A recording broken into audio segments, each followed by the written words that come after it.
This volume has it all. Dark experiments on helpless orphans, love confessions, and a heart of stone that finally cracks. Yu bears his soul, and QINGCHENG finally gives him a taste of what he's been yearning for. But things never go smoothly in a meat bun novel. Unravel the mystery of Geelong Entertainment and Yu's heart in Volume 5 of Casefile Compendium. Welcome to Danmei Book Club. Go to Kichter.com to purchase the Danmei Book Club shirt or tote bag. What's up, guys? It's Kichter. I am back with my beautiful fiance Stitch to talk about Casefile Compendium Volume 5. Ain't that just something on the cover there? That's crazy. And it looks like QINGCHENG is kissing Yu. What on earth has to happen for him to initiate anything? Do you remember where we left off? I don't recall the apple peeling, no. Well, it was after the freaking motorcycle chase. Oh my god, I forgot. Right? Oh my god, that was random. I know. That was a little random. I know. So, after the events of that... Oh my god, like, Yu's like dying. Yeah, if you don't remember, they went to QINGCHENG County, which is like the poor people area, where they found out that this company has been taking like young women who want to become actors and taking them away to their disappear factory. And they found this woman who was like involved, and they had this shootout on the cliff. There was a man on the walls. It was crazy. QINGCHENG got shot in the arm. He's in the hospital. Oh yeah, he took a bullet for Yu. Yu's fine. Yes. Not mentally, but otherwise. So... QINGCHENG is in the hospital again, and Yu is waiting with him and peeling an apple for him. Nice. But this is where we learn he does not know how to peel an apple. Oh no. So he just hands him this scraggly mess. It's just mangled. This is like my love for you. Truly. And Yu no longer has this crazy murderous intent in his eyes because he was ready to kill that woman, right? But he's a nice, calm boy now. But he's also very upset because when the doctor tells them the extent of QINGCHENG's injuries, his arm will never be as strong as it once was. Fair. So Yu freaks out, and he's not okay with dealing with the reality of the situation, whereas QINGCHENG has accepted it. He's just like, whatever. That's his greatest strength, is actually just resigning himself to everything that's happened to him. It's true. Yu throws the apple in the trash before QINGCHENG can even eat it. He's like, oh. My apple. Literally. My peach, my apple. It's honestly cute how upset Yu is for the sake of QINGCHENG's health, you know, considering everything he had put his health through. After all things. But I think it finally shows a change in his perspective. But also, I'm getting a new perspective, or a sneaking suspicion, that QINGCHENG is not doing so hot physically overall. And this does not help things. You know, we've been hearing for many volumes that his health is frail and stuff. So is something going on behind the scenes? I'm getting suspicious. QINGCHENG steadfastly says, I needed to protect you because he is the elder and it's his duty to do so. He's the alpha. Yeah, he's hanging on to that. But Yu is so hung up on QINGCHENG disregarding his own life, and QINGCHENG snaps at him and says, I've just accepted it. And Yu brings up what he's actually upset about. How QINGCHENG mentioned they are even now, and Yu is groveling like, how much do you not want me? To Yu, the fact that QINGCHENG's like, we're even now? He can't even be like happy that like his guh took a bullet for him. He's like, you were just paying me back, and that's it to you. You don't actually care about me. And he's so upset, Yu actually starts crying and has a full-on fit. And QINGCHENG is willing to talk to him to try and calm him down, but Yu is like, you just want me to leave? I don't even have the right to stay. But then he's like, actually, I'm not leaving. And he kisses QINGCHENG's bandaged shoulder. Oh, okay. And is weeping. Oh my gosh. I didn't want you to pay me back. And then he keeps kissing him, and his neck, and his lips, and he's crying in utter misery while doing it. I can't imagine a worse way to be, like, on a hospital bed. With a broken shoulder. Just ended up a giant man crawling on you, sobbing, kissing Literally. you. And then he pulls out the big guns. Oh my god, here we go again. Yu says, QINGCHENG, couldn't you acknowledge me? Meatbud be writing the same goddamn characters. And we love her for it. Hell yeah. This isn't exactly shizen fucking. It's doctor fucking. But, I mean, he was his therapist, which is close to being a modern day shizen, right? And he says, could you just give me a hug, just like how I hug you, please? And he waits and waits, but of course Shay Ching-chung does not hug him back. And he thinks as long as Shay Ching-chung doesn't throw him off, that's enough. Oh, the bar is in hell for multiple reasons. What the fuck? Hoyu does not let go for a long time, and Shay Ching-chung says, there's nothing to be done. We've turned over a new leaf. As long as you don't disrupt my personal life, I won't hold on to the things from the past anymore. Please let go of me. You're so heavy and hot. And then Hoyu goes, you think I'm heavy? You think I'm hot? And finally he says, I don't understand what you want from me. You're acting like a girl. It's so bad. It's so misogynistic, but I was like, I was kind of thinking the same thing. It's true. There are multiple times where Hoyu does act like a jealous ex-wife, like very stereotypical, tropey, like petulant girl. And Hoyu thinks, if I was a girl, you'd at least know my feelings for you are romantic. Ooh. Shay Ching-chung keeps thinking Hoyu has some ulterior motive somehow. Or maybe he's severely mentally ill, but that remains to be seen. And Hoyu ends up saying, I won't let you sacrifice yourself for anyone. Oh. Remember that. Then, ew. Oh god. Even though he knows his blood toxin won't work on Shay Ching-chung, Oh no. he bites his own lip to exchange a blood-soaked kiss with him and says, you need to be good and listen. That's my order. Okay, actually, that's kind of cute. Mm-hmm. It's a little bit weird, a little bit gross, a little bit not sanitary, but the whole like even knowing that it won't work, doing everything you can for such a sentiment is actually kind of sweet. Yes. When you're in the sauce. Shay Ching-chung pats Hoyu on the cheek and says, little devil, you really are delusional. Oh, little devil. And although it was a simple sentence, it made Hoyu's heart thunder in his chest. He turned away so Shay Ching-chung couldn't see the look in his eyes and thinks, you haven't called me little devil in a long, long time. Aww. So this is some progress, and he's going to be riding off this high for a long time.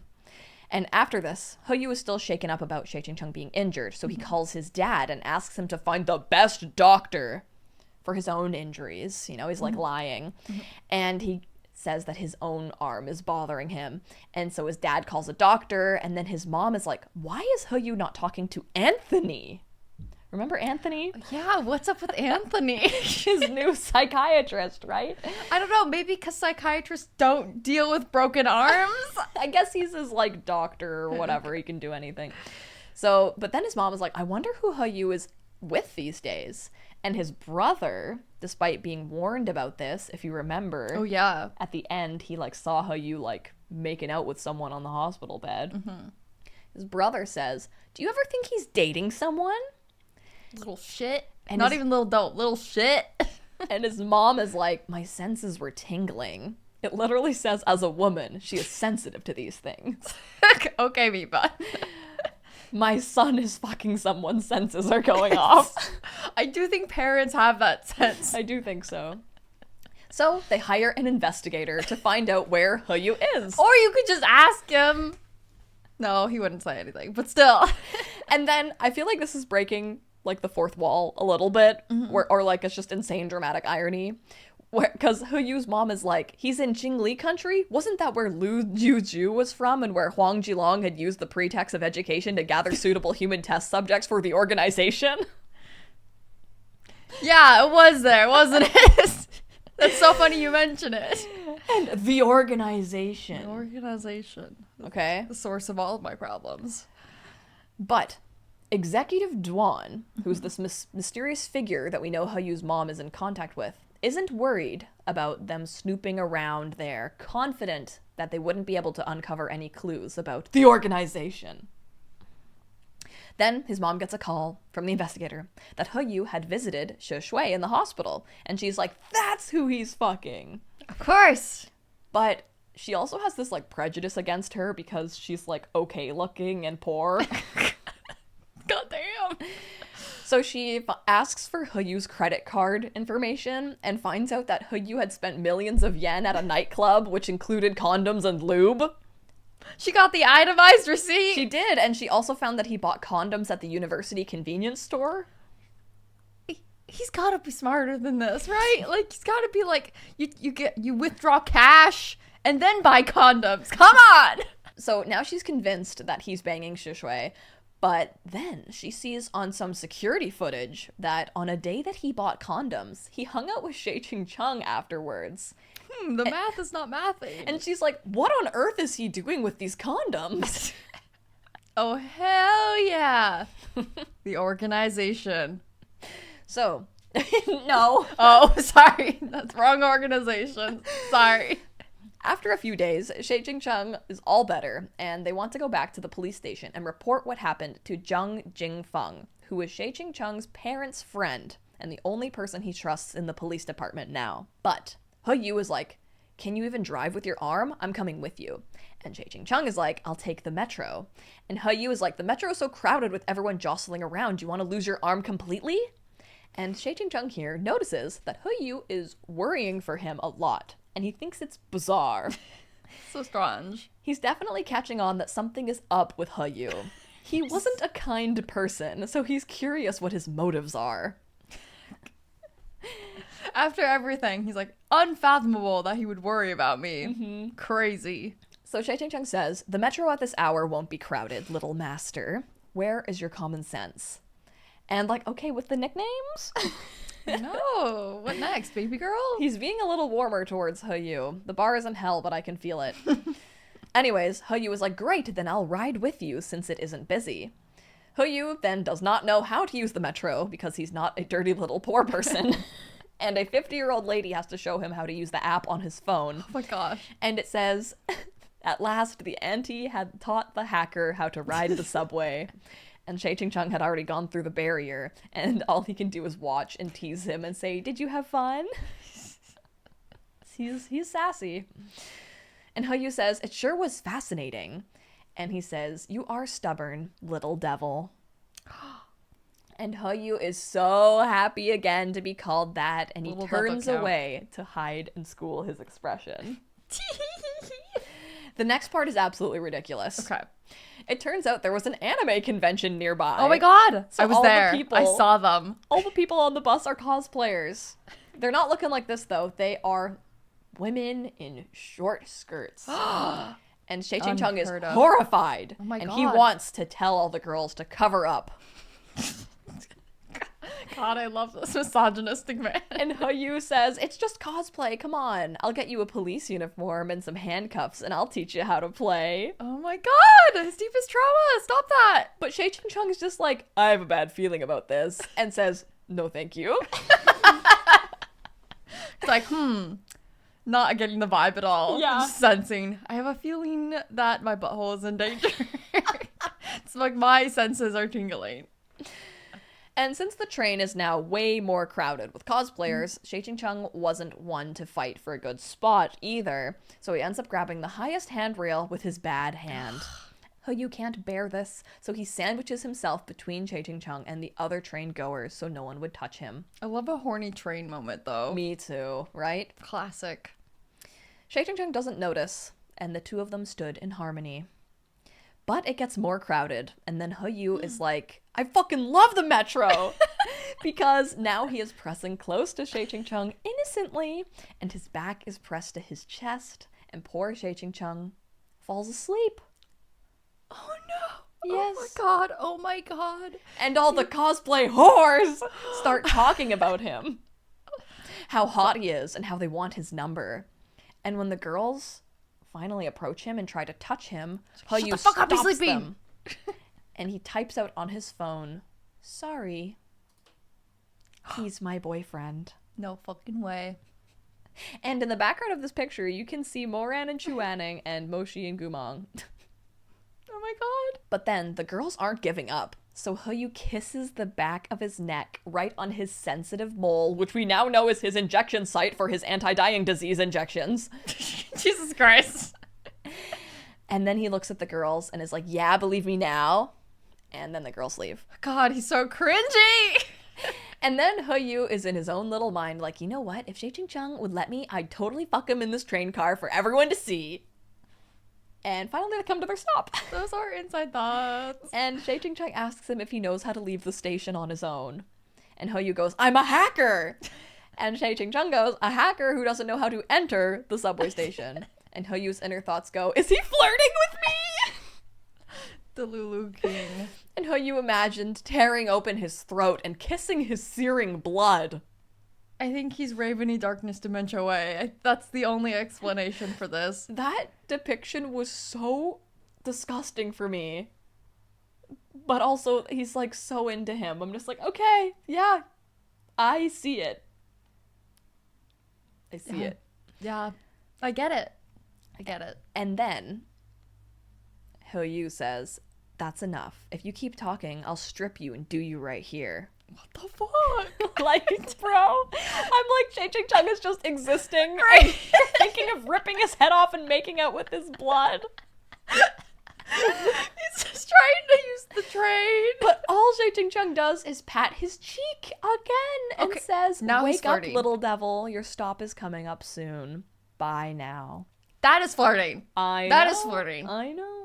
Get your man, Yu. So, like, maybe he is flirting. He's definitely not scared of him, but he's also kind of not taking him seriously. I mean, it's the classic quandary of, you know, teasing and having some sort of rapport with a nemesis, you know, or an antagonistic figure. That's the same as flirting. Yeah. So, then Yu sees on TV a body has been found, and it turns out it was the second female lead from The Trial, the movie he was working on. Oh. And it was Miss Yang, and she was found in her bathtub. Signs of a violent struggle, but no identity of the murderer are revealed yet.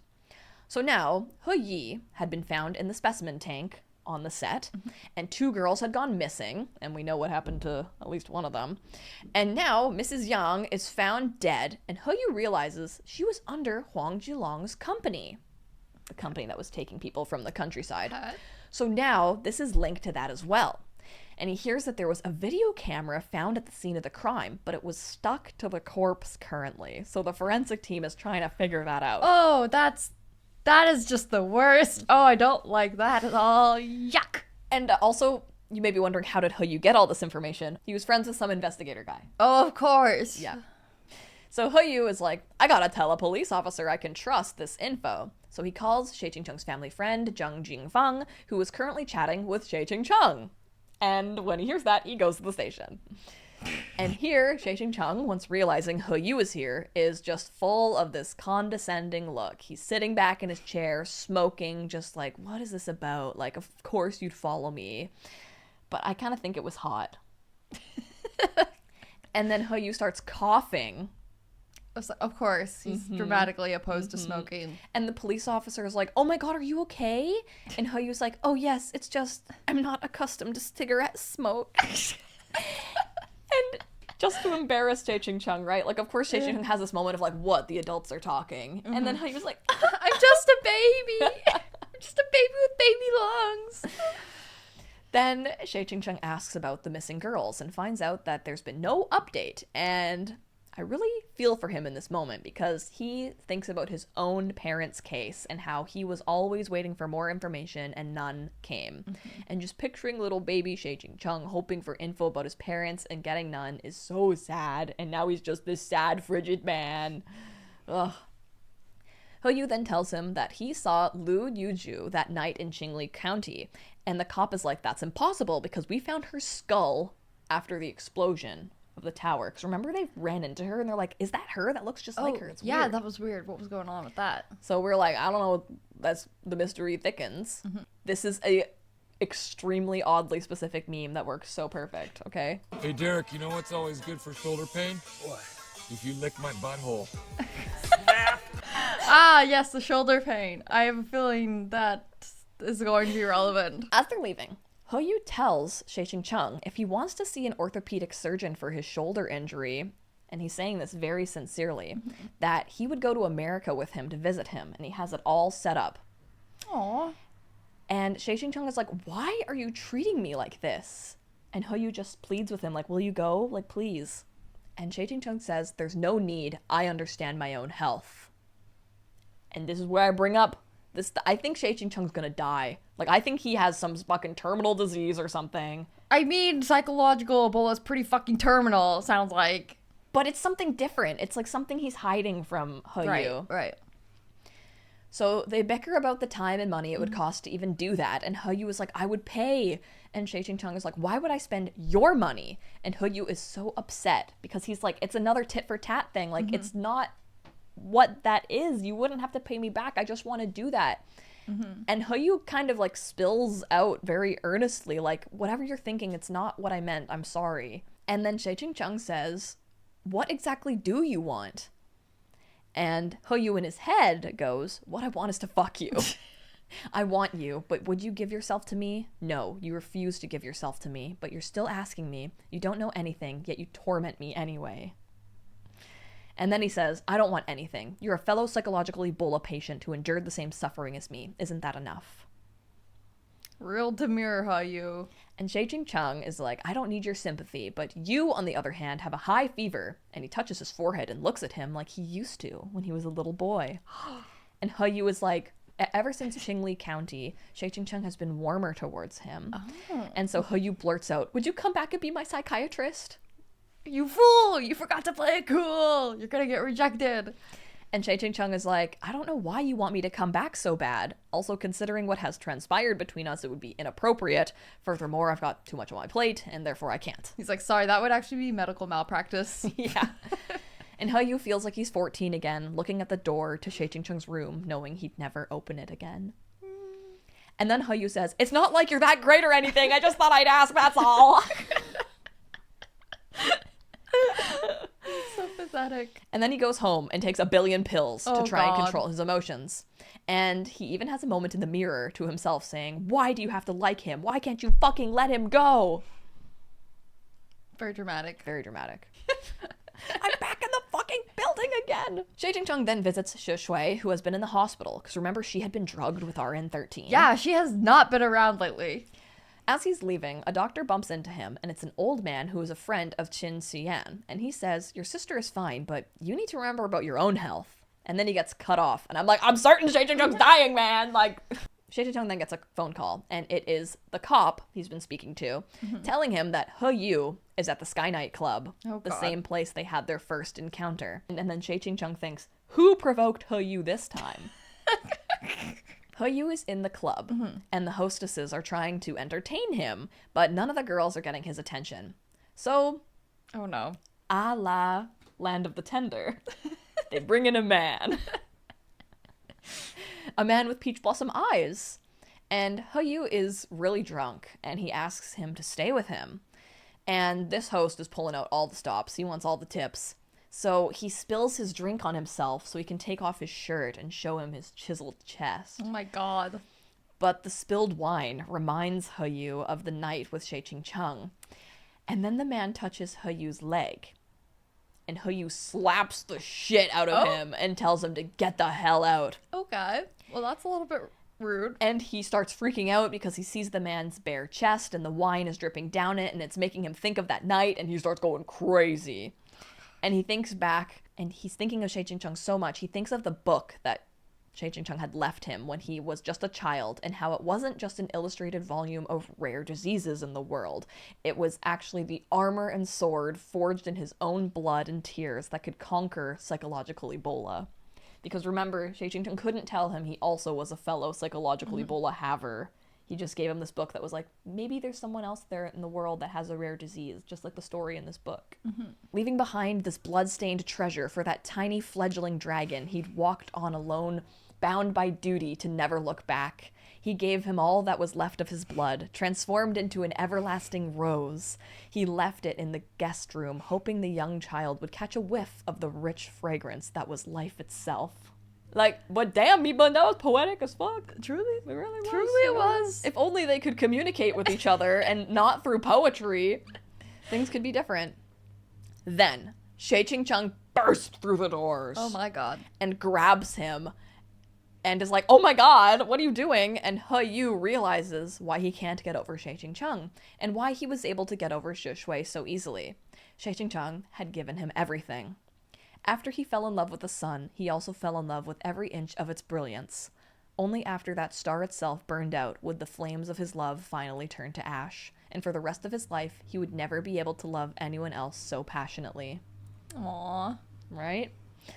Anyways, Shay Ching Chung drags them to the lobby where the receptionist recognizes them. Oh, God. And because Shay Ching Chung paid, she assumes that Shay Ching Chung was the one who had fucked He Yu and thinks, wow, He Yu still hasn't broken up with this terrible man who fucked him all night long to the tune of 1.68 million yen, then beat him up. Shay Chung wishes that was his reality. Then He Yu comes to and is like, I can pay, I have so much money now, I can pay it. And the receptionist is like, what is this some sugar baby kink happening in front of me? And when He Yu goes to sign the bill, he writes, from Shay Ching Chung, which is how Shay Ching Chung signed his final letter to him.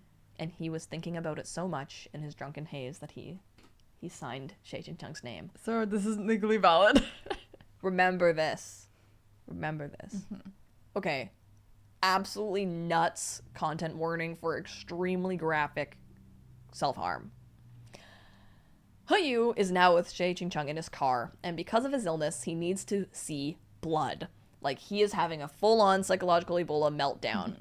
So if he's not hurting others to see blood, he's gonna hurt himself. Mm-hmm. So he's losing it, and he just keeps repeating, like, where's a knife? Give me a knife, give me a knife. And Shay Ching Chung keeps telling him, like, hold on! And He Yu's not doing well. So he just rips at his arm. That is when Shay Ching Chung sees for the first time the extent of his self-harm scars. And there are so many of them. And then Shay Ching Chung is like, oh my god, I had no idea just how sick He Yu was. Like, this is shocking to him. And so Shay Ching Chung tries to pin He Yu down in the car. You know, he pulls over and is like holding him against the seat because He Yu's trying to really hurt himself. And this is really, really scary. Like, He Yu is trying to basically kill himself by, like, any means. Like, he needs to see blood, and Shay Ching Chung is not as strong as him, so he's really, really struggling. Yeah. And he's like, it's just a flare-up, it'll pass. But He Yu breaks free from the hold and shoves down Shay Ching Chung into the driver's seat and grabs him by the neck. Uh-oh. And because of his shoulder, Shay Ching Chung can't get him off. And He Yu starts strangling him, but finally Shay Ching Chung is able to burst away and slaps He Yu across the face. And he sobers up from that a bit, and Shay Ching Chung is able to restrain him. And this time He Yu reaches out and just hugs him so hard, with utmost exhaustion, sorrow, and what could even be called helplessness. He hugged him. Oh my gosh, this poor guy. And He Yu comes back to reality and just can't even remember, like, what just happened. Like, it was a full-on, like, episode. And He Yu has his hand pressed to Shay Ching Chung's chest and is just listening to his heartbeat. And once he calms down, he asks gently, could you please just give me a knife? I'd like to handle this myself. She's like, no one will not be doing that. And Shay Ching Chung, again, is so fucked up about this. Like, he is feeling insanely guilty and is like, how the hell did I not know that it had gotten this bad? Like, I am a terrible doctor and person. Like, oh my god. And then he recounts that when he left the He family, he was certain He Yu was able to control himself, and knew in the 4 years that they'd been apart, He Yu hadn't been involved in many mishaps, so had he done something wrong since he'd come back into his life? Or was he mistaken to leave in the first place? Just what exactly had happened to him? Yeah, it's like, whether it's leaving or coming back, he's kind of messed up somehow. So he decides to put on the doctor hat and treat the boy that had shattered to pieces, and says, don't worry, I'm okay, and soon you'll be okay too. He Yu, don't give up. Aww. All work and no play makes Jack a dull boy. Yes. Over and over and over and over and over again. Do you know the scene? This is from The Shining. Oh. And it's when he starts to go mad. He starts writing the same phrase over and over and over again. No, I haven't. They spend the night in the car, and Shay Ching Chung waits until He Yu falls asleep before starting the car again. And Shay Ching Chung is like, I'm gonna fucking snoop in his house because I need to get to the bottom of this. So he gets He Yu inside his bedroom and starts looking around and finds that he has the Rare Diseases book out.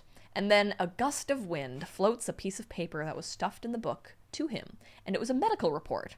And that's when he sees it was his own medical report, and he realizes it was from the first time they had sex, and Chen Man took him to the hospital. Oh my god. And then he finds on the back of the report, He Yu had written, Shay Ching Chung, I'm sorry, over and over and over and over again.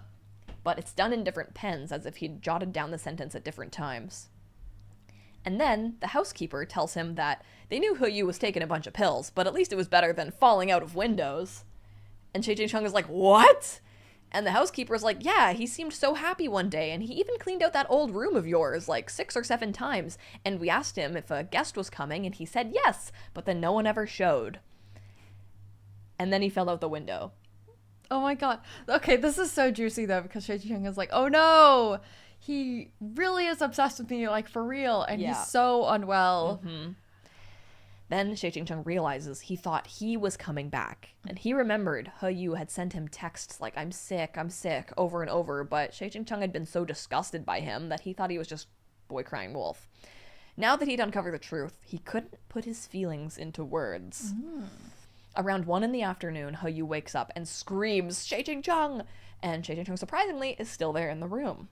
Aww. Cheng then apologizes to him for misunderstanding him back then, and Yu gets butterflies over him saying, I'm sorry. And then Yu switches it up on him, because of course he does, and is like, well, you needn't worry about me anymore, because I have a doctor just as good as you now. Oh my god. And the tables are turned, and Cheng is like, well, I don't doubt he's good, but no one else has studied psychological Ebola as much as I had. And it's like, oh my god, it's crazy seeing him want to take care of Yu now. That reverse psychology is working on the psychologist. Yu says, I was the first burden you abandoned after QINGCHENG's accident. But Cheng says, you aren't a burden. I saw you as a patient, and I didn't feel a deeper emotional connection than that. But letting you go didn't give me any relief. I didn't feel like I was unloading some burdensome weight. Well, that's something. And Cheng explains, if you still don't realize that I didn't jump for joy when I left you, perhaps telling you the truth was all for nothing. But then we hear Yu's point of view, and he's like, I know this, I know all of this, but if I don't lash out at Cheng verbally, I might attack him physically. So he says, just leave me. Even if I wasn't a burden in the beginning, I'm a burden to you now. I know you're disgusted by me. And then Cheng comes closer and says, I was disgusted by you with the Sky Night Club. I haven't forgotten about that. But I also haven't forgotten the choice you made in the archives or the flooded studio, and I can't forget you're the last surviving psychological Ebola patient in the country. I haven't forgotten you're my patient, and I didn't cure you, and that I couldn't be by your side. Oh, the guilt runs so deep. And to Yu, somehow this was even more painful to hear, because none of those reasons were personal. He wants Cheng to want him from his heart, not some conditional tit-for-tat scenario. And Cheng is so confused, like, you break down when I'm not with you, then you go crazy when I'm here. What are you not telling me? And Yu doesn't want to say he's in love with him and thinks, stop tempting me to shed this painted skin of mine to meet your eyes in my worst, truest form. Oh my gosh, so dramatic. And then Cheng sees that he's going psycho and is like, after today, I don't think we should see each other anymore. I failed you completely. I couldn't be your life-saving medicine. I became your wounds instead. I'm an utter failure. Little devil, I'm so sorry for all these years. Oh my gosh. And he goes to leave, and Yu grabs him and starts crying and hugs him and starts kissing him while he's sobbing. And Yu says he shouldn't feel like a failure because... And he fucking says it. He says, oh no, because I love you. It's because I feel for you. I've fucking fallen in love with you. Do you get it? Do you? Oh no. There's no way Cheng is gonna be able to handle this. It was agony. In order to console the man before him, he dug out these words that he knew would never be reciprocated from the ruins of his heart, holding them out to him unadorned. Yu hugged him, sobs lodging in his throat. Because I like you, Cheng. It's all true. I want to be with you, kiss you, hold you, have you. I want to do things to you that you can't accept. I'm so selfish, aren't I? But I can't help it. No matter how hard I try, I can't stop. I can't stop thinking about you. It's impossible, Cheng. Don't think that I'm a liar. I really love you. I'm trying my hardest not to. That's why I'm so moody and crazy and out of control whenever I see you. Don't blame yourself. You've never done anything wrong, not ever. I'm the only one who's wrong. I'm no good. Just a miserably wretched, a moth drawn to a flame. It is so sweet though. It is so sweet that he didn't want to tell Cheng this because it would be an instant rejection. Yeah. But that he was willing to give up that secret just to console Cheng. It's safe to say Cheng did not see this coming. This rocks his entire world, and he says, I think you're confused. I'm not much younger than your dad. Then they argue. How about he's 13 years older than Yu, but 8 less than his dad? And Yu's like, see, it's not so bad. And then Chung's like, why are we talking about math right now? Chung explains, you'd never love a woman 13 years your senior. And Yu famously says, I would love you if you were a woman. I would love you even if you were my own dad, much less an uncle.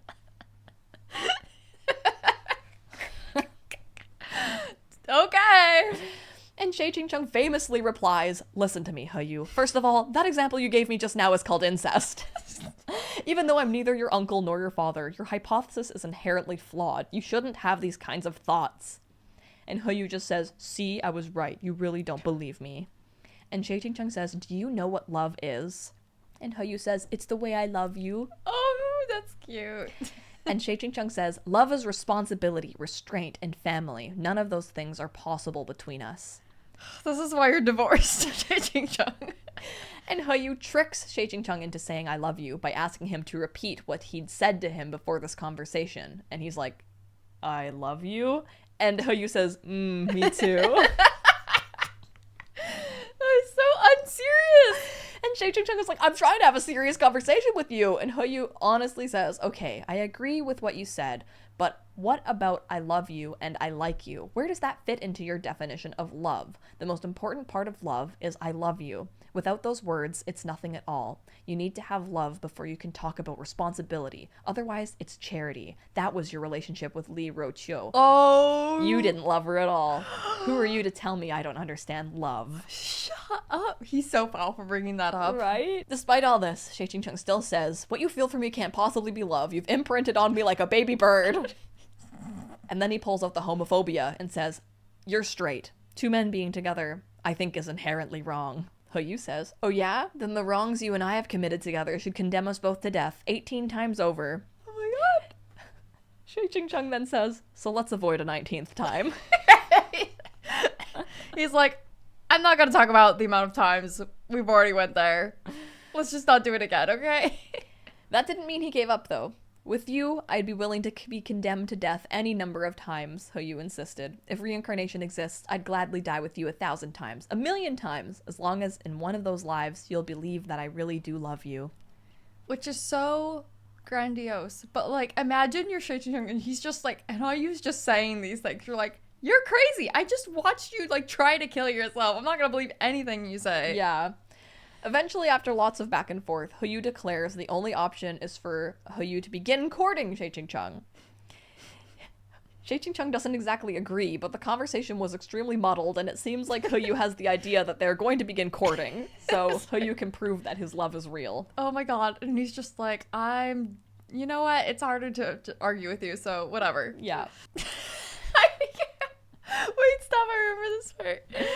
The next morning, Yu texts Chung. His name is still the world's most handsome and experienced lover in his phone, by the way. Oh my god. And he asks if he can take Chung out for dinner to talk about the case. And he says okay. Yu says he'll pick him up at 5. Chung says, why so early? Yu says, I want to see you sooner. And Chung doesn't know how to reply, so he sends a sticker of a polite smile. Which, I feel like to our generation, a smile like this is like an act 4. It's like, that is the most passive-aggressive smile. It's so boomer coded. It's like, this is something your grandma sends to you, not knowing that it looks so passive-aggressive.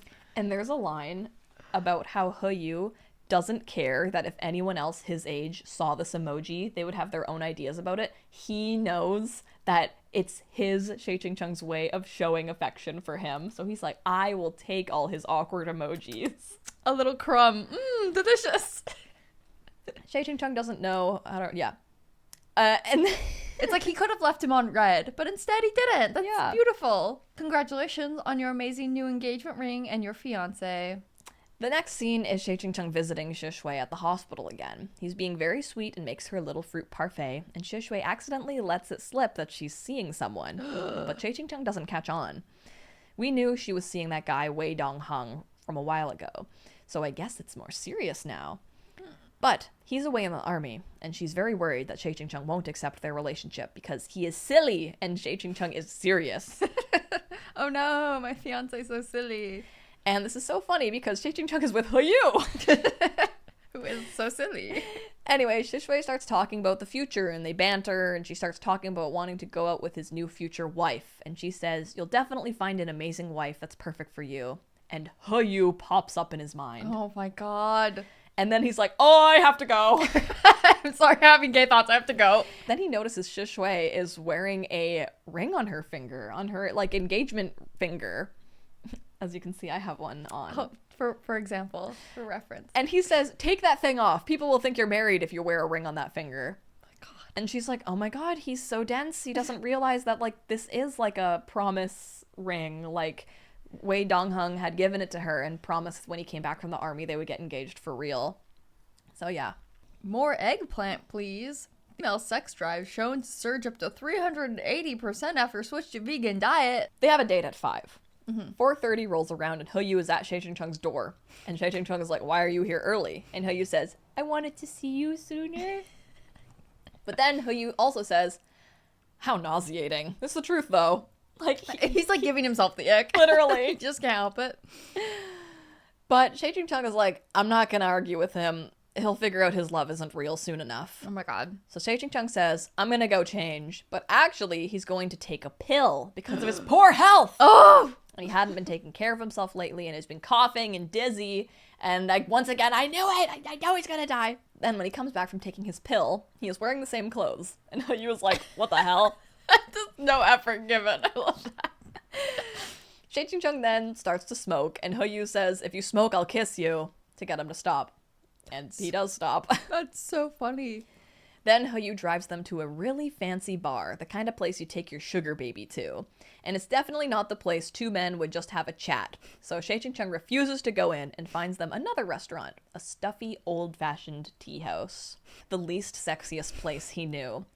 However, it turns out that the names of the dishes kinda had sexy undertones, and Shei Cheng is foiled once again. I'll have the sex on the beach sushi roll. It's honestly like that. It's like the chicken desires the goose egg or whatever. So, they find out, through Yu's hacking, that Huang Zhilong had been visiting a professor at Huzhou University. So they think he hatched the idea to turn art students into victims over 20 years ago. And Wang Jiankang had been his chosen heir, delegating work to him. Wang Jiankang is the guy that got blown up in the broadcasting tower event. So then they find out that Huang Zhilong's wife was also a student at the university, and they probably had an inappropriate student-teacher relationship. They're one to talk. But Meat Bun would know nothing. But Meat Bun would know nothing about that. Then Shei Cheng asks if Yu has discovered anything else, and he says, yes, your attitude towards me is much nicer than before. God, it's meant about the case. Help! I'm having a psychological attack, and I'm going to kill you and then myself. This is so fucked up. Then Shei Cheng gives Yu a monitoring wristband. Shut up. That can monitor the emotional state of psychological Ebola patients and send out an alert. I'm sorry. I thought like 10 people in the world had psychological Ebola, and I he's the only one know. left. How is there like an Apple Watch designed for this condition? And it can even control your emotions to an extent. What does that mean?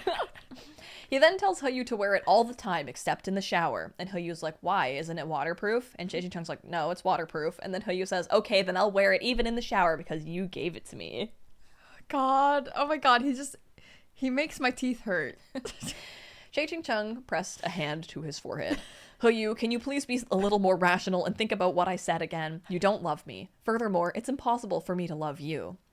Shei Cheng, can you please be a little more rational and think about what I said to you again? I know you don't love me, but I love you. Oh my gosh, you're giving it right back at him. They leave, and Yu was wearing a fancy outfit, but of course it was cold, so he starts shivering and sneezing, and Shei Cheng puts his jacket on him. Oh my god, who's the woman here? But Yu then lifts the coat over both of their heads and hides them from the street and kisses him. Oh my god. And he tells him not to try and scare him away with vegetarian food. If you shave your head and become a monk, I'll still come to the temple gates every day to pay my respects. I seriously want to pursue you. I love you. I would still love you even if you were bald and celibate. What's this? Yu then starts following Shay Ching-chung around, basically as his teacher's assistant once they're back at school. But every now and then, Shay Ching-chung will completely disappear, and Yu can't find him. Okay, now I'm freaked out. Right? He just says he has meetings off campus, and he always comes back extra worn out. But it's very strange. And he's also been visiting Shui and says, all we need is the special medicine, like to make her better. And I'm curious if somehow Shay Ching-chung is like milking himself of this special psychological Ebola vaccine or something. Probably. Anyways, Shay Ching-chung is meeting with Chen Man tonight. And Chen Man was going to take him to the same fancy restaurant Yu wanted to take him to. This is so funny. This is a classic case of like, how did I end up with like these two young impressionable men in love with me? Did I do something wrong? It's literally Chu Wanning being like, huh? And so Shay Ching-chung takes him to the same vegetarian restaurant. And it is here that Chen Man shows Shay Ching-chung a videotape recording of Jiao Shui, the old man Zheng Jingcheng from the first book, the one that said Shui looked like his daughter, his missing daughter.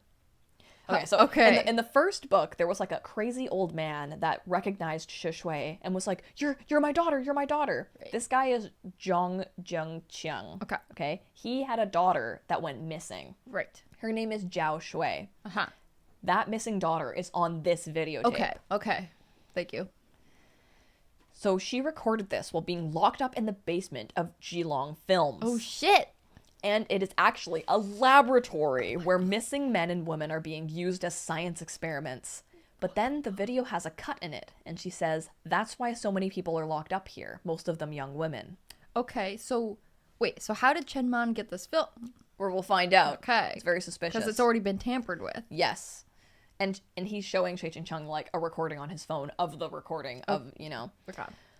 So she describes in the video some of the experiments, and they're so fucked up. I didn't even want to talk about them. They're just so fucked up. Mm-hmm. But most notably, one woman starts saying that she wanted to drink blood after she was experimented on, and then she died, which makes me think she's definitely like bloodthirsty psychological Ebola-y. Mm-hmm. And then one of the guards mentions obedience potion is working, but with unpredictable side effects. And we know Yu's blood toxin can make people obedient to him, right? Okay. So like this is all crazily, weirdly linked, you know? Then on the videotape, she says, don't let QINGCHENG Psychiatric Hospital get away with this. They're working with Huang Jilong. Mm-hmm. And that was the psychiatric hospital from like the first two books, you know, that they burnt up at the end with all the mentally ill people in it. All right, where are we going? Shay Ching-chung is then like, how did you get this tape? And he got it from his older brother who died? What? Because there was a letter in his older brother's handwriting, and the letter, it said, in our family home, we have a reader that can read this memory card. So it's like, in his mind, it has to be his brother, because he knew something about his house, and it is his handwriting. But Shay Ching-chung was at Chen Man's brother's funeral and saw his body. So it's like, the bro's definitely dead. But now there's like 2 cases of people that are like definitely dead that they're seeing like alive somehow, okay, right? so something is happening. Like maybe they're fucking cloning people or something. I think something like that. So Shay Ching-chung is like, it's possible someone is forging his handwriting, or maybe he wrote this years ago. They leave the restaurant and Chen Man is all teary and he's like, I'm sorry, I'll drive you home. And then Yu rolls up in a Lambo and rolls down the window and is like, get in, I've been ticketed 4 times already. You know what? It's like moments like these where I'm like, you kind of want like a freaking crazy boyfriend like this who's just obsessed with you and mega rich. Come on. So then Shay Ching-chung hails a taxi in front of both of them. And Yu and Chen Man have an awkward exchange, and Yu lights a Shay Ching-chung flavored cigarette because he misses his scent. And tells Chen Man that he is just toying with Shay Ching-chung. Because Chen Man's like, why are you hanging out with him? He's like, I don't care about him. I'm just toying with him. But what he really wanted to say was, Shay Ching-chung is mine, motherfucker! We already slept together, so you better know your place and stop chasing after him! Play it real cool. That's like, I didn't come up with that. That's what he actually thinks. Then Yu goes to Shay Ching-chung's house. Oh my god! And he asks him why he took Chen Man to the same restaurant they had their first date at.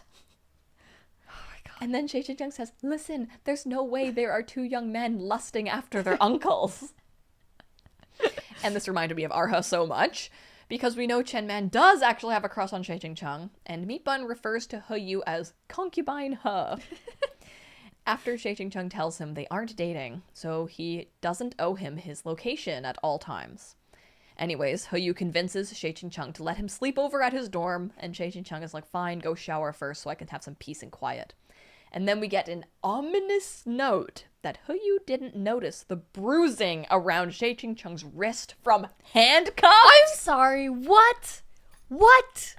What does that even mean? So now I'm like, what the fuck is the secret stuff he's doing, and why is he being handcuffed? Like, I was like, okay, maybe he's like, you know, he's so tired, he's like milking his essence to save Shui. But now I'm like, is it so painful he has to be like handcuffed to endure it, or Or is he like going crazy mode and like has to be like something? restrained? I didn't think about that. Oh my god. Wouldn't that? Okay, I would- want to see him I go crazy. I would want to see that. I want to see him like all trying to suck Hoyu's blood and stuff. Yeah. I think that'd be I wanna amazing. See, oh, I need to see that. But it's probably something sadder. Yeah.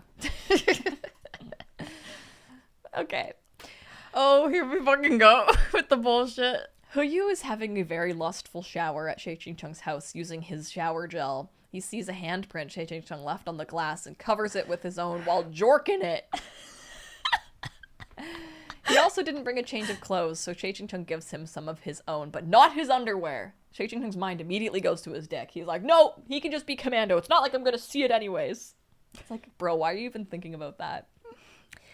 And then there is a cute moment where Hoyu is leaning over the door, not letting Shay Ching-chung see his naked body, and Shay Ching-chung was surprised that he didn't try to flash him or something. And he's very cute and his hair is wet, and he's like, I need some clothes. They just had their first date. He's playing it cool. He is. But then Shay Ching-chung tells him what Chen Man had shown him, and they agree that the video was probably 10 years old. Oh. Then they discuss if maybe this recording is a trap, and there's a note saying that despite everything else, whenever they investigated a case together, their mutual understanding synced to an extraordinary level. Okay, so it's like they do make a good investigative team. I mean, that's the sauce. Through hacking, they find out that this obedience potion mentioned in the video had been used on people before. But then there's suddenly a noise outside? A guitar? That's not what a guitar?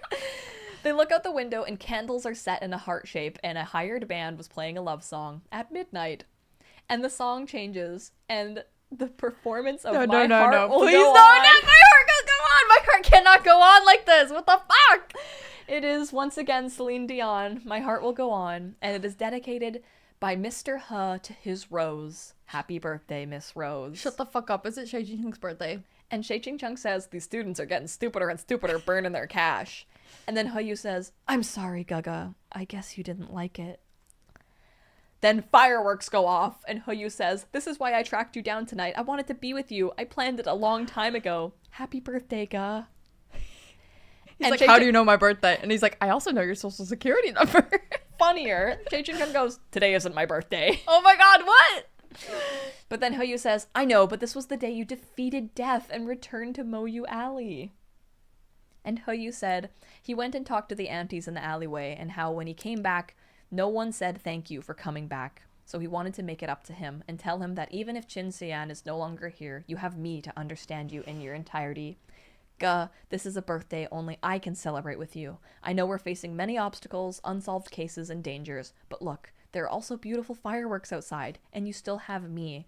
Don't be upset with me for being so clingy today. I was afraid even you would forget this day. I really wanted to say to you, Shay Ching-chung, thank you for your tenacity 20 years ago. Thank you for surviving so that I had the chance to meet this version of you.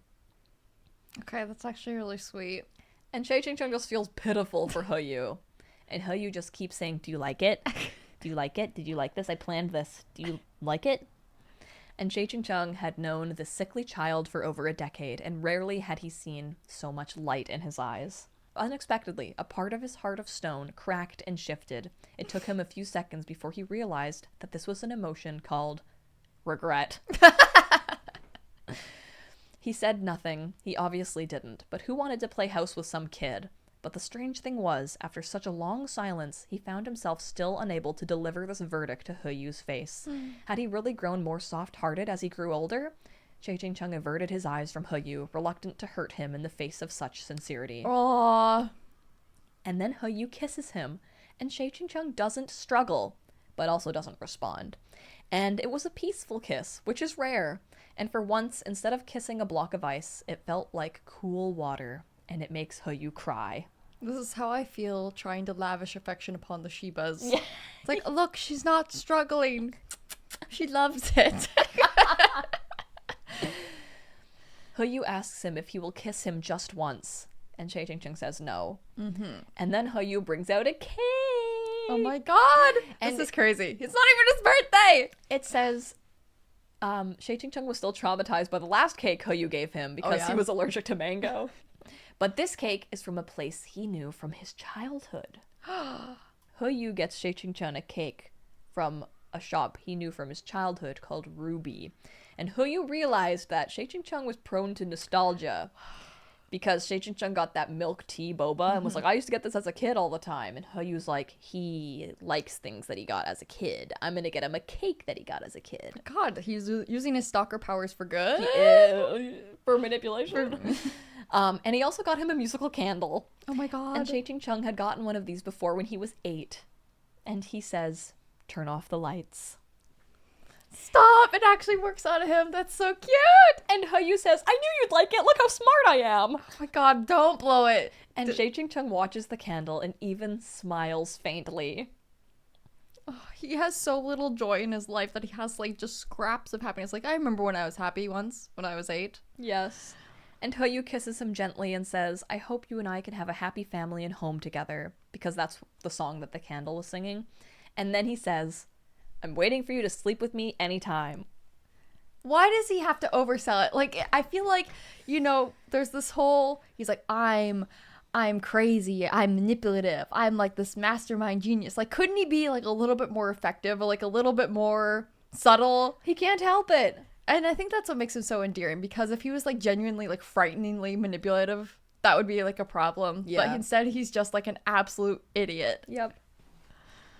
Ching says fuck off, but they eat the cake anyways. And then Ching makes Hoyu sleep in his own bed while he takes the couch because he is a chauvinist after all. And of course, Hoyu can't sleep because he's surrounded by his scent. And then Ching is thinking about everything and how immature Hoyu is, but his heart feels lighter when he glances towards the room Hoyu is in. Shut up! This is insane progress! But then in the middle of the night, Ching gets a call, and he slips out the door. Then we follow the story of Da Ming, a guy who will do anything for money. And Da Ming is about to steal the video camera that was attached to the dead girl's body from a forensic lab for money. Like, he was hired to do this, right? He takes the camera and looks at what's recorded on it. It was Jung Ji-fung on the screen, smiling sinisterly. And then he gets caught. And his forensic shifu catches him and says, so you saw everything. So this is like the police. Wait, what is going on? So it's like, it cuts to this guy, Da Ming, and he's going to steal this camera that was attached to the dead body, right? So he steals the camera and he's like, I'm going to be rich. And he looks at the footage, and when he opens it, he sees Jung Ji-fung smiling sinisterly on the camera. And Jung Ji-fung is the police officer that Ching trusts. So you're like, oh my god, the police are all corrupt. This guy is even in on it, right? Okay. And guess where Ching is on his way to? No! Who had just called No! Jung Ji-fung. No! So he gets to this abandoned factory. Oh, it's that abandoned factory! And the Drop the Hanky nursery rhyme No! starts playing. Oh god! And he sees Jung Ji-fung is sitting in a chair waiting for him with his head lowered. But when he gets closer, he nudges his shoulder and he falls over. And he had been murdered. Wait, what? Okay, wait. What? But it was all a nightmare! Oh my god! Meat bun when I catch you, meat bun. What the fuck was that? But he wakes up to Hoyu standing over him, and Ching is totally freaked out. He's so freaked out because he can't stand to see another person he cares about die. Oh no! And he said that the way Jing Ji-fung's face was like crushed in was the same way he saw his parents' face all crushed in. So he's like traumatized. And he's so cold. He's like, I'm so cold everywhere except for my hands right now. And then he realized that Hoyu had been holding his hands. Aww. And then he pulls away and he looks at Hoyu's hands and they're all red and showing how hard he had been gripping onto his hands. And then Hoyu picks him up from the couch It's a struggle, but he picks him up and he puts him on the bed and crawls in with him, and they start fighting and they start wrestling, and he's like, "You're gonna sleep in here with me." That's one way to warm up. But then he kisses him, and the kiss, well, it contained the sexual desires of a male that wanted to mate. That's lovely description. Thank you so much for that. And Ching is trying to say, like, "You're just mixing up your feelings with me because I'm an elder you can depend on." And Yu presses his boner against him and says, "I like you. It's as simple as that. Every day, every minute, every second I'm alive, I'll love you, I will protect you, and I won't leave you." Which, you know, when you're feeling very vulnerable after a nightmare, what else would you want to hear? It moves Ching, and he really believes the obsession Yu has for him. And they start kissing. Like, super intimately. Oh my god, it's happening! It's like the nostalgia and the sincerity and the obsession. It's like these are all things that actually work on Ching. And they are like, the only sounds are like them kissing in the bed, lightly creaking as they like roll around, and their arms are entangled, and they're like, it's intimate. Oh my god. And then Ching's phone rings. Oh my god. But his eyes were full of lust. And he thinks to himself, fuck, that was close. Shut up. He's like, whew, saved by the bell. His eyes filled with lust. Oh, we are cooking. Yu was so mad. He just breaks the phone in half. It turns out to be Zheng Jingfeng. Alive, yes. And yeah, so, but he still was on the video camera from that other guy. That wasn't a dream. That wasn't, no. I guess that makes sense. What? Yeah. Okay. So it turns out to be Zheng Jifeng. So Ching and Yu go to meet him because he said he had something important to tell them. And who was there but the forensic scientist that caught Da Ming, the guy stealing his camera. So you think, oh shit, these are like the bad guys, right? But it turns out it was actually all a ruse, and they baited Da Ming with a similar camera to catch him so that these two guys, they're not actually bad after all. Okay, they just were protecting the videotape. Yeah, and Beepun wanted to throw a little ruse at us for fun. And I fell for it. And so they were able to see what was actually on the real camera, but they can't tell Ching. But after they caught Da Ming and were going to interrogate him, the building caught on fire, and they caught the arsonist, and it was a mentally ill person. Okay. And they think that he was being mind controlled. Obedience potion? Right. So a week later, on Weibo, news comes out that the actress that was found dead in her bathtub actually died from a suicide. So this is seeming more like mind control stuff. Okay. But it was like she had a split personality and killed herself. That's crazy. So there were signs of a struggle, but it's like she was fighting herself. So now the netizens are catching on, all saying that Huang Jilong's company needs to be investigated. And they realize that Huang Jilong has a green card for New Zealand, so he's probably running away there now. Oh. Then Ching decides to sneak out to go to Geelong Entertainment headquarters, but Yu catches him. Basically, Yu was like, I'm not going to stop you because I get it. You have to investigate to help Shishui. And then, drumroll please, they say the name of the book. No! He understood that Ching would never be able to sit by and watch as Shishui's body deteriorated until she turned into a case file as miserable as the two of them. Oh my god, it's like a compendium! Until she turned into a case file as miserable as the two of them is so dramatic and juicy. I love it. They're so great. And then Ching is like, oh my god, you're a student and you're going to fail your exams. What are you going to do? But wait, your grades! You really want to know? Before Ching could stop him, Yu said, I was seduced by the professor from the school next door. The more he ignored me, the more I wanted to date him. I didn't have the heart to study. Professor, you're the one who seduced me. If I fail, can you be my private tutor? He's like, I'm not about this roleplay shit. Knock it off. Ching, he is quite dense, and so he's like, there's a weird lilt in his voice when he said that. If I started tutoring him, I'd probably end up in bed with him. That's so funny. Ching thought he was ridiculous for saying such things at such a time, and says, if anything happens to you, I won't protect you, I'll let you die. And Yu seemed to accept this. I only have one request, he said. Kiss me once before I die. To die for love is yet an alluring thing. Oh boy, I feel like we're gonna actually get there. World War II references in my Danmei? It's more likely than you think. So they sneak into the Geelong Entertainment Building at night. I remember this part. And Yu is like, this reminds me of Auschwitz, when they started killing all the prisoners once they got caught to leave no evidence behind because there are lots of trucks loading things out. I was like, oh. And it's like, oh, Okay. that's kind of random.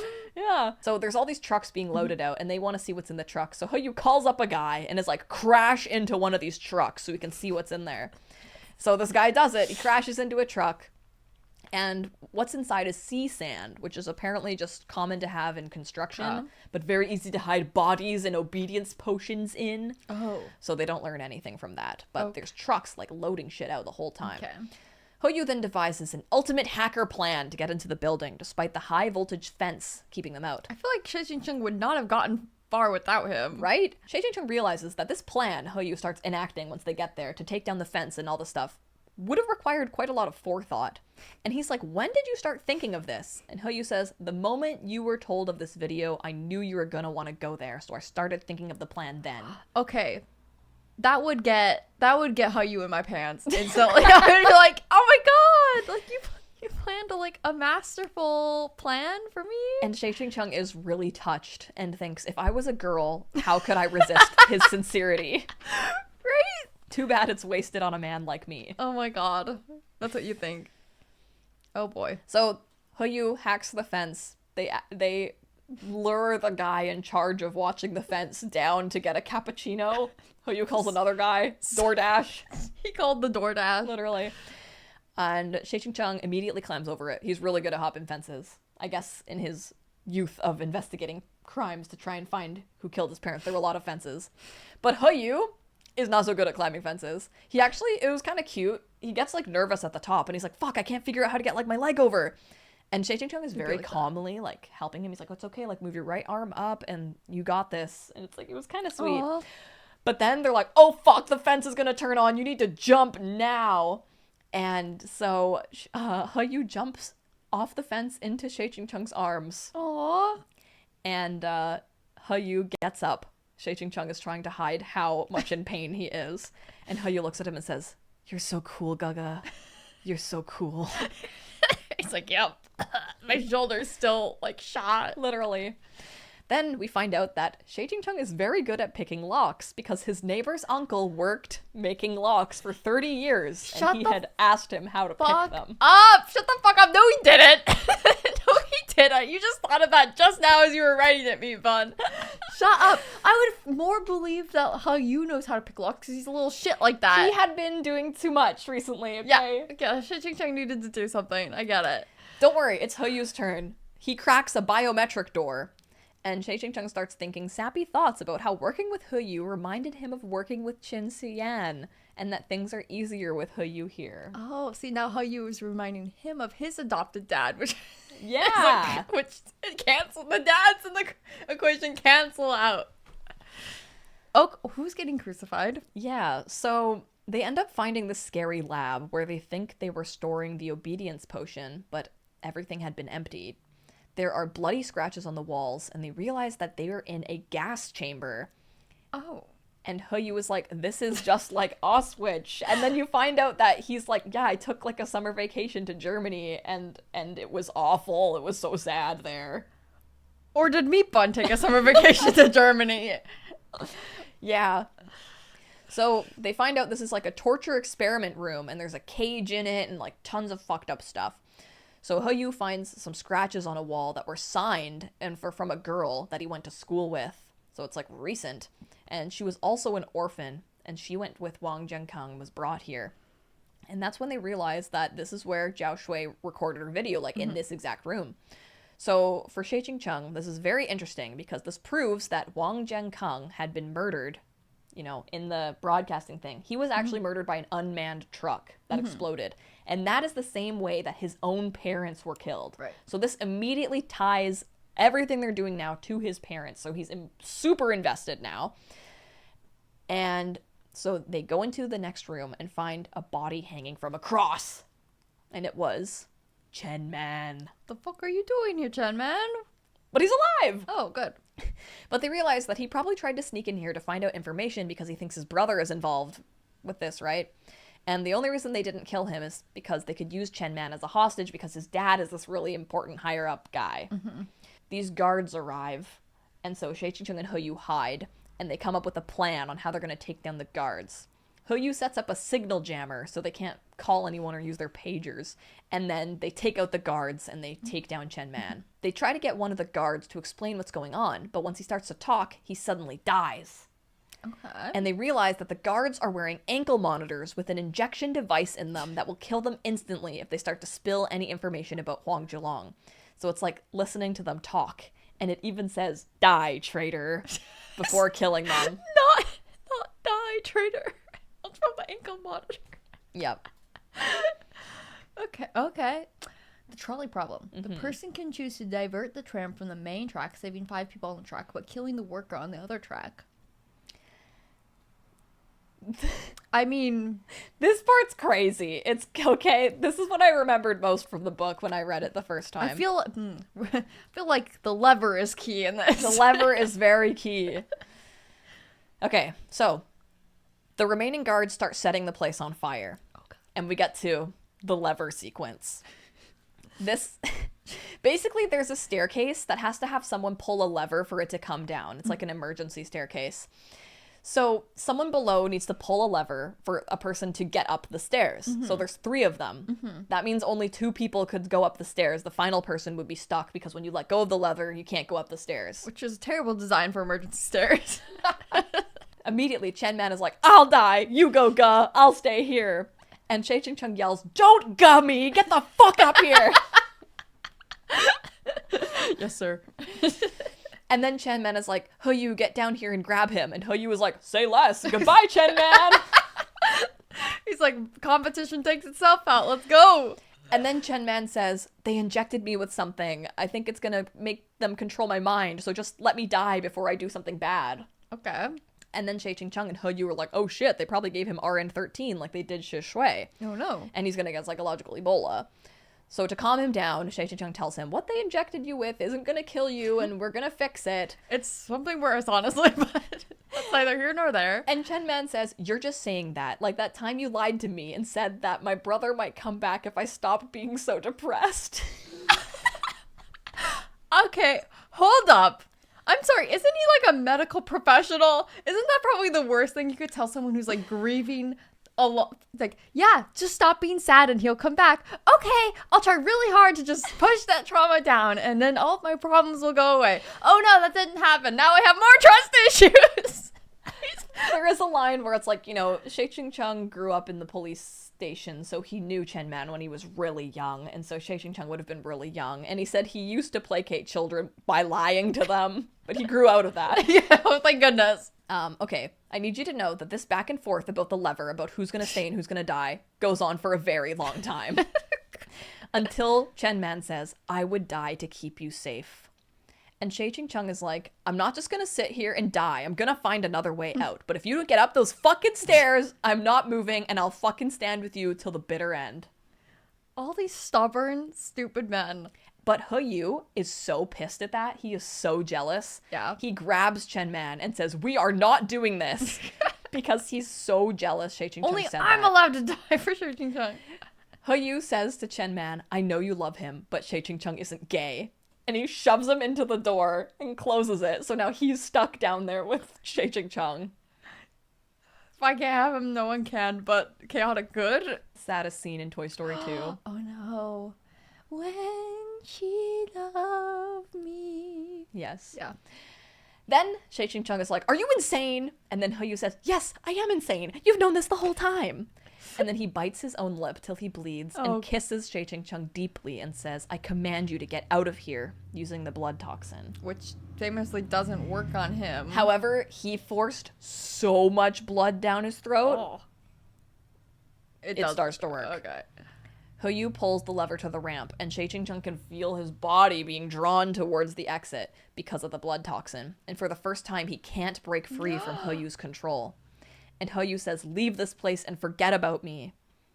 That, however, pisses Shay Ching-chung off so much he breaks free from the blood toxin and tackles Yu just in time for a flaming ceiling beam to almost hit them. Oh my god. Yu is in shock and Shay Ching-chung slaps him and says, "Enough with the melodrama." Thank you. But also, Shay Ching-chung is super injured from this, and he can barely stand, and he's still trying to protect Yu from the fire. Aww. And now we kind of do this whole thing over again, as Shay Ching-chung is like, "Now you get out of here and let me find another way out." And Yu says, "If you die, then there won't be anyone important to me left in this world. I don't know how many times I have to say it before you'll believe me." Yu paused before continuing, empathetically.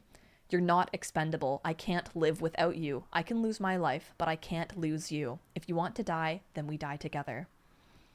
And this is key to Shay Ching-chung's heart. This struck him to his very soul. If there was one thing he couldn't bear to hear more than anything else, it was, "I can't live without you." And that's because he's got his own trauma about it, because when Shishui said that to him when their parents died, and that's truly what kept him going this entire time. No matter how damaged he had become, he was still needed, still useful. His existence was not meaningless to this world. Oh. And you know, Shishui, she's grown up, you know, Yeah. she no longer depends on him in that way, and he's secretly been like missing that and needing that. Literally.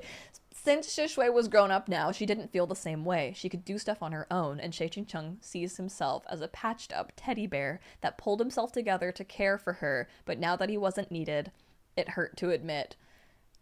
Because he likes the feeling of being wanted. And until now, hearing this from Yu, he thought he was something that didn't need to remain in the world. Oh no! Oh, now I'm just sad. Until Yu.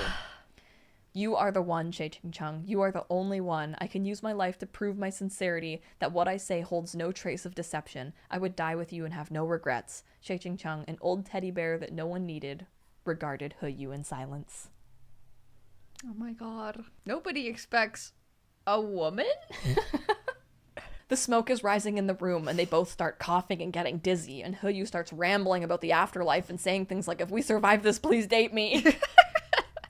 And then Shay Ching-chung, for the first time in a place outside the bedroom, took the initiative to kiss Yu on the lips. Oh my god, because how you said, "Just kiss me before I die." He remembered that. And Yu starts crying, and they keep kissing passionately, and Shay Ching-chung's fingers dug into Yu's hair with such sincerity and searing passion because it was simply what he wanted to do. That's crazy. He wanted to do that. There's no other reason. Yep. Nuts. And then we learned that he had never initiated a kiss with anyone in his entire life while sober. I'm sorry. Wasn't he wholly married to a woman for years and years and years? Are you telling me that he didn't even initiate a kiss on their wedding day? Like, you're telling me that she had to lean in first while they were saying "I do"? That's crazy. But then there's an explosion, and Shay Ching-chung turns into a full-on protective boyfriend superhero. Hell yeah. He is like, "Don't worry, Yu, I've got you. Don't be afraid. I'm here." And he's like covering his eyes, and he's leading them, and there's like dust, and He it's wants awful. to be and the it's- alpha so bad. Let him. Then he says, "Take your clothes off." Oh, okay. And Shay Ching-chung knots their clothes together, and they make a big rope so that they can pull a heavy object onto the lever to keep the stairs down, so no one has to sacrifice Wow. themselves. Okay, yeah, that seems like a reasonable thing to do. Yeah. And then they make it up the stairs, and Chen Man is like, "Oh my god, hi! Both of you!" I was hoping it would be one of you. So they continue running out of the building. But something has changed in Shay Ching-chung. He is so mad, and Yu is covered in soot and probably looks the ugliest he's ever seen him, but his heart tremors when he looks at Yu, and Oh, he no. keeps staring at him. He imprinted on him.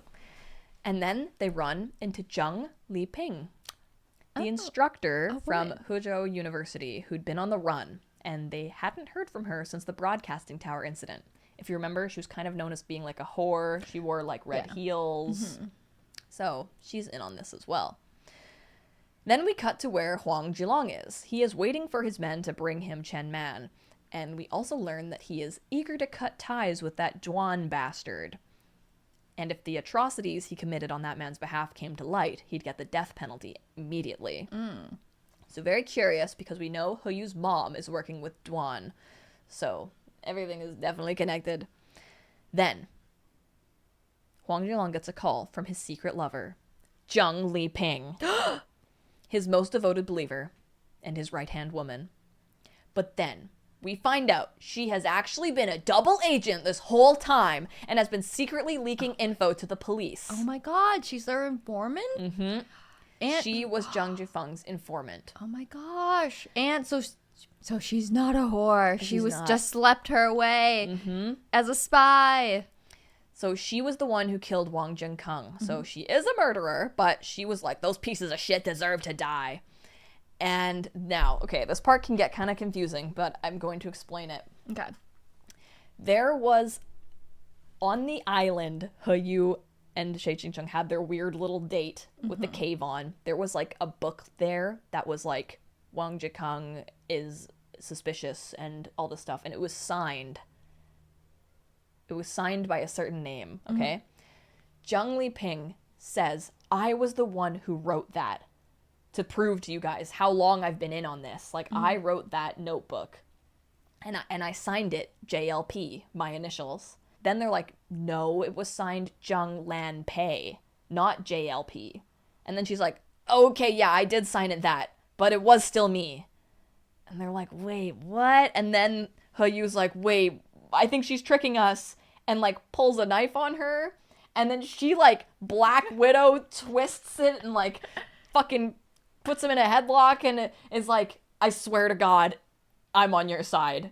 And you need to see how amazing I am as a woman. Like, I'm not just tricking you. Oh my God, Like, is I've this- been on this the whole time. Is Shay Ching-chung's like misogyny gonna be cured? Is it Yeah. gonna be like, wow, women do deserve equal rights? Literally, okay? Stop. So, then Shay Ching-chung remembers that Shui had told him that Zhang Liping was a total bitch at school and was interfering with her schedule, and she couldn't have like this meeting with Wang Jinkeng. And then Shay Ching-chung realizes that Zhang Liping was doing this on purpose so that Shui wouldn't get involved with Wang Jinkeng because he's a bad guy. And so while they thought she was just like a total jerk, she was Right. actually doing good from the shadows. She was a girl's girl the whole time. Literally. And so it's revealed that while everyone thought she was a loose woman, she was protecting everyone the best she could while also getting close to the criminals. And she's a total fucking badass. Love that. So to prove this further, a guard comes in and is like, oh shit, this is suspicious. And she just murders him. And then He Yu is like, okay, we're actually dealing with the coolest assassin ever. So now they're all partnered up, okay? Oh my god. Shut the fuck up. We're not doing this. No, listen. It's great, okay? She pulls out a pack of her own cigarettes, and they're the thin, womanly ones, and she offers one to Shay Ching-chung, and he takes it. And this is him graduating from his chauvinist straight man cancer. It's like a metaphor. You put the thing that makes you homophobic in your mouth and you smoke it. This is like the equivalent of him putting on like women's high heel shoes and walking around, you know, as people are wont to do in this series. It was a great like, physical metaphor of a moment. I though. know Miva was like, I cooked with this. Yeah. And then Shay Ching-chung is like, do you have any information about the people that killed my parents? She then tells them there is a mole in the police for sure. And also the people that do the assassinations, like the ones for Shay Ching-chung's parents, are in the organization she works for. And the leader of the organization is Duan Wen, a Chinese-Australian man. Then she reveals that she has a bracelet, like the insta-kill injection ones, but it's way better, way more advanced, and that she can't say too much or it will instantly kill her. And she got it when she was sworn into the organization. And she tells them that they have inventions that would blow your mind, like total Da Vinci shit. Okay. And then this is where I think they must have a time machine or some shit. They gotta have a portal. They got something crazy, because she's like, it'll blow your mind. Okay. Okay. So she gives them some obedience potions and says that Huang Jilong is going to take a plane and like, let's go like catch this bastard. Like, you go bring the obedience potion to the hospital. You go tell the cops. I need to go board the plane with him, you know? So they're in this like little group now. Okay. Shay Ching-chung goes to the hospital so that they can use it for RN13 stuff to help Shui. And He Yu sends him a text saying, be careful. And it makes his heart flip. And he sends him back a half-smiling emoji and says, you too. You too? Oh my god, they're He's down boyfriends. bad now. And Hoyu texts him again with a sticker of a moon jellyfish that he custom made and says, "You kissed me, so I'll be sure to look after myself because I know you'll kiss me a second time, a third time, 1,000 more times in the future." Oh. When I think about that, I love this world so much that death would never be able to take me away. Don't worry, I'll be careful. I love you. And Ching-Cheng carefully read each word, his heart brimming with deep emotion. Stop. Oh, okay. This is great. And his heart is thrumming with heat. And the driver then says, "We're going to Mayu Hospital, right?" And that's when Ching-Cheng suddenly is like, "Oh, right. I have this secret that Hoyu doesn't know about." Oh, no. And it, like, ruins the moment. Oh my god. Okay, wait. So, like, he's fully down to clown, right? But then there's, like, something else that's gonna, like, hold him back from a real relationship with Hoyu. Yeah. Even now. Yep. And I'm like, is this where he's being chained up and stuff? Anyways, Zheng Liping made it back to Huangjilong, and they get to the airport and follow out the rest of their plan. Okay, now this is crazy. Huangjilong and Zheng Liping get on their flight, and Huangjilong has a safe with him, and he is not letting it out of his sight. But the pilot receives a call and is like, "Got it, we'll be returning to where we departed." So everybody's in on it to catch this guy now. So back at the airport, they start disguising the airport to not look like China so that it won't be obvious that they didn't land in Australia or New Zealand. Okay, so they're making it look like the New Zealand airport. Yeah. Okay. Well, it was pretty much immediately obvious after a pregnant woman was like, "Why isn't my New Zealand husband here? I don't recognize anyone." So he pulls out a gun and grabs this pregnant woman as a hostage and is like, "What the fuck is going on?" You know? You brought a gun onto the plane? How But- fucking dare you? After a very dramatic quarrel with Zheng Liping, he ends up getting shot in the head from a sniper on the roof. Okay. Zheng Liping is okay, and the cops give her a man's cigarette. And she's like, "Man or woman, it's all the same." Hell and it's yeah. like a total feminism moment because the cops are like, "Damn, we always thought our informant was a man." And she's smoking this man's cigarette, and it's like, "Man or woman, we're all the same." She's so fucking cool. And then she takes the cop's phone and plays the Drop the Hanky song. It's like, "Can I just do this?" And plays the song. Everyone's like mega creeped out. Like, Yeah. what the fuck? But we learn her tragic backstory. Okay. Basically, she was severely bullied as a kid, growing up in the backcountry of Qingli that Hoyu and Ching-Cheng investigated. And when they would play Drop the Hanky in PE, I guess it's kind of like Duck, Duck, Goose, where you have to get up and run. She was so malnourished that she couldn't run well, and her legs looked weird, and the kids would just, like, bully the shit out of her. Aw. So, but she would always run her hardest and never give up. Because her teacher, Jin Shui-he, would tell her, like, "You got this, you can do it, you're amazing." Aw. And Okay. her teacher was Huang Jilong's fucking wife. Oh my god. Oh my god.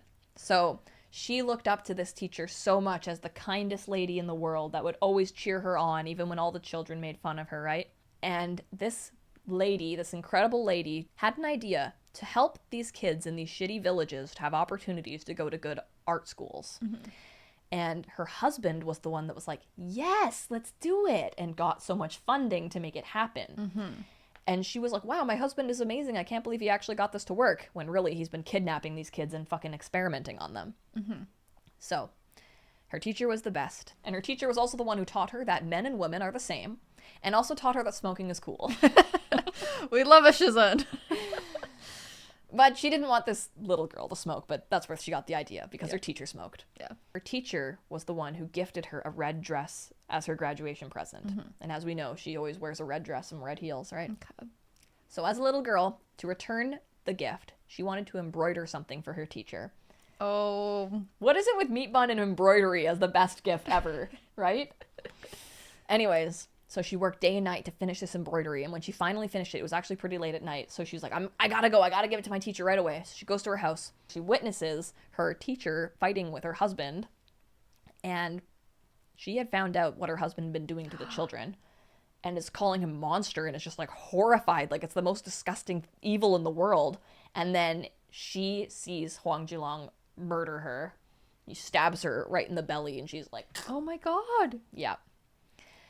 A little traumatic. So Zheng Liping tells the police, but the police are all corrupt and they're like, what do you mean? He wasn't even home. So she flees, promising to avenge her teacher. Oh my gosh. And then this somehow gets infinitely worse because it turns out that her teacher wasn't actually dead. And Huang Zhilong had been keeping her alive, torturing her in the psychiatric hospital Oh my god, it's all connected. What as the fuck? Zheng Lanpei. Oh my god. Oh my god, that was the woman in the hospital? Yep. It was her. That was the crazy teacher? woman who was being like raped all the time, and then she went crazy up on the roof and like jumped off. Oh my god, that was her. Oh, you know what? Oh my god. And she really committed to avenging her teacher. I love Yep. that. And she also killed the one guy and then put Shishui's clothes on him. Do you remember that part? Yeah. Everyone's like, what the fuck happened? Well, it's explained. Okay. When Zheng Lanpei killed Liang Jicheng, one of the guys that was like raping her, she'd put him in Shishui's clothes. The key was not that he was put in women's clothes. It was that it was a teacher's uniform of Hezhou Communications. Zheng Lanpei hated Huang Zhilong instinctively, so such actions would give her the feeling that she was taking revenge because he worked for that school. Okay. And now we know the reason why the Drop the Hanky song was played with all of these murders. That was when Zhang Liping was remembering her teacher and doing something to avenge her. So then we're told that basically she was obsessed with taking her revenge for her, so much so that she even signed her name as hers, as Zheng Lanpei. So that explains the mishap with the signing on the wrong Right. name. It's like, in her mind, she was like embodying Zheng Lanpei. She's like, I am getting revenge for her. I'm writing it over and over and over again. Now, do you remember He Yu signed Shay Ching Chung as his name Oh. on the receipt? Yeah. It's like this It's the same level of obsession. in like a different way. Yeah, where it's kind of like call me by your name. So, then to lighten the mood, He Yu texts Shay Ching Chung that he looks gorgeous smoking women's cigarettes. Don't make it weird. He'll never do it again. And it says he has a total hard-on for masculine men doing dainty things. I mean, don't we all? Shay Ching Chung texts back, stay safe and vigilant and stop joking around. And He Yu says, men in STEM never understand the appeal of love in the midst of danger. Damn men in STEM. Those unromantic bastards. Then Zheng Liping realizes something and gets very scared. She's in the police car with the safe and is like, oh my fucking god, we need to take a different route. What's gonna happen? Oh no! Then it cuts back to He Yu talking to Chen Man. And Chen Man is like, was it really that obvious that I love Shay Ching Chung? And He Yu is like, yeah, to me, but he would never know and you will never tell him.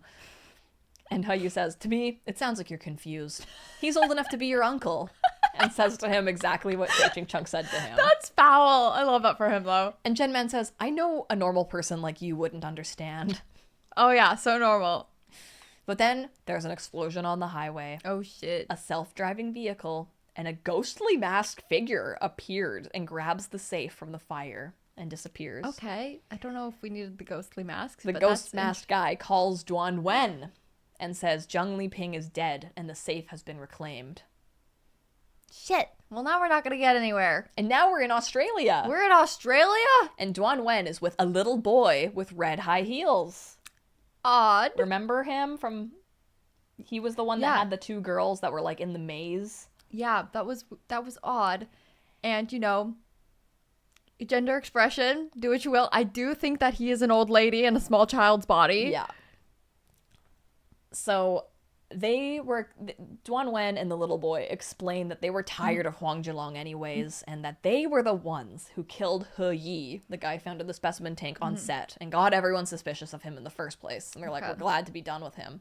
Okay. Then Duan Wen says, it's time for a new player to enter the game, and calls up He Yu's mom to inquire about He Yu. Okay. Like, what? No, I don't know. Then we cut to a graveyard, and Shay Ching Chung is putting flowers on Zheng Liping's grave under her birth name, Sun Ping, and she's next to a grave for Zheng Lanpei with her name, Jin Shuihe. Shay Ching Chung got a box of men's and women's cigarettes for their graves and said, you've worked hard, have whichever ones you want. Equality. What the fuck? Later, we learn Shay Ching Chung's health is really bad. But he changed He Yu's name in his phone to Little Devil. Okay. A little endearment. Hoyu returned to school and realized that Cheng had been so nice to him and doesn't avoid him anymore. He's still apathetic and curt, but they were seeing each other for dinner and discussing the cases regularly. That's so great. Cheng is now certain that Hoyu's feelings for him are real and not a misunderstanding. And if he continues on like this, would he be seen as a pervert? How could he face Hoyu's dad? Anyways, Cheng goes to the hospital for more secret stuff. And the secret doctor says, doing something like this will hurt you very much, but if you insist, I can only assist you. Don't worry, the secret will stay between us. What is happening? Are we gonna find out? It ends there. Oh my god, no! But the next volume shows him bouncing on it. Crazy style. What are you... So I think they're gonna have the best sex ever. Like, I think they're gonna make love, and then he's gonna be like, I'm dying, and break up with him. Okay. I'm so excited for that. Yeah, and it comes out on Tuesday, so order that down below. That was incredible. Thank you so much for that wild ride. I don't think there's a better way to experience the book other than actually reading it than to hear it from you. If you guys enjoyed hanging out with us and you love these stories, click join down below. You'll get access to our members only game nights every Friday at 7 p.m. PST. We hang out and play games like Gartic Phone and Frantic Fanfic with characters from all your favorite danmes, and it helps support our channel by joining the membership. So thank you guys so much for watching.